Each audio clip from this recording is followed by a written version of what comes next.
ridiculous.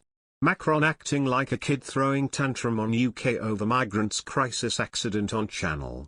Emmanuel Macron has been blasted over his recent tantrum and told to do more to prevent migrants from risking their lives by crossing the Channel to Britain. Franco-British relations were dragged to a new low late last week after Prime Minister Boris Johnson published a letter to Mr Macron outlining the UK's proposals for resolving the issue on Twitter. The French president issued a firm response, branding Mr Johnson as not serious and disinviting the UK from what could have been an important meeting between European leaders. The meeting was called after 27 migrants drowned while attempting to cross the Channel last Wednesday. This group included 7 women, one of whom was pregnant, and 3 children.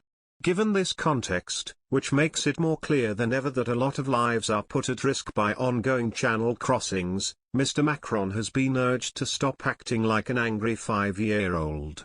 Sir Ian Duncan Smith wrote a thrashing piece in the Mail on Sunday insisting that the French president's response to the publication of Mr Johnson's letter was all wrong. He wrote, "Instead of a rant, he should have showed humility." The former leader of the Conservative Party drew particular attention to the fact that France's inaction comes in spite of attempted cooperation from Britain. He wrote, "After paying the French £54 million to stop the illegal and dangerous crossings, more migrants than ever are putting themselves in the hands of the people smugglers and crossing the Channel in overcrowded and flimsy boats. Rather than put this money to good use, the French have wasted it," according to Sir Ian. Sir Ian also echoed a call by Brexiteer MP Sir John Redwood for Mr Macron to adopt some of the measures put forward by the British Prime Minister. Sir John wrote on Twitter, "If President Macron wants to stop so many people dying in French waters from people smuggling boats, he might need to adopt some of the UK suggestions in the PM letter." Mr Johnson proposed that UK Border Force officials help patrol French beaches. Sir Ian said enacting this proposal was vital. But as of yet, action has not followed. At the meeting on Sunday, which took place despite Home Secretary Preeti Patel being knocked off the guest list, France argued that Britain must be responsible for resolving the problem by making the country less attractive for migrants.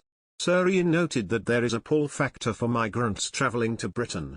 But he expressed his hope that the Nationality and Borders Bill will give those arriving illegally less rights than those who come legally, and, importantly, safety. Another measure proposed by Mr Johnson was the creation of a bilateral readmissions agreement which would allow migrants arriving illegally in Britain via the Channel to be returned.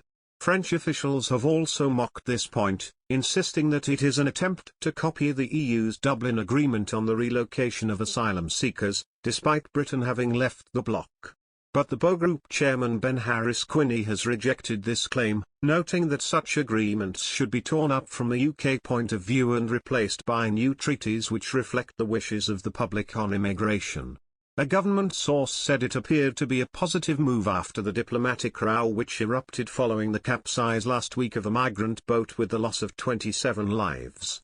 Mr Johnson infuriated French President Emmanuel Macron when he posted a letter on Twitter calling for joint patrols on French beaches and the return to France of migrants who succeed in making the dangerous Channel crossing. Mr Macron said it was not a serious way to negotiate, while Home Secretary Preeti Patel was disinvited from a meeting in Calais on Sunday of ministers from France, Belgium, the Netherlands and Germany to discuss the crisis.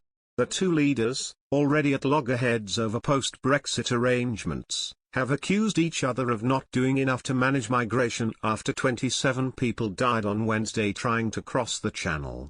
But speaking at a press conference on Monday, Mr Darmanin said the two countries needed to work together to deal with a shared problem.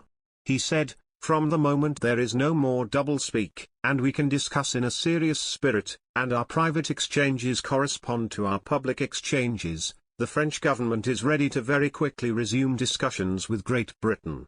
Mr Darmanin also said the proposals by Mr Castex could include ways to open up legal routes to the UK and for asylum seekers and to allow unaccompanied minors to join relatives in Britain.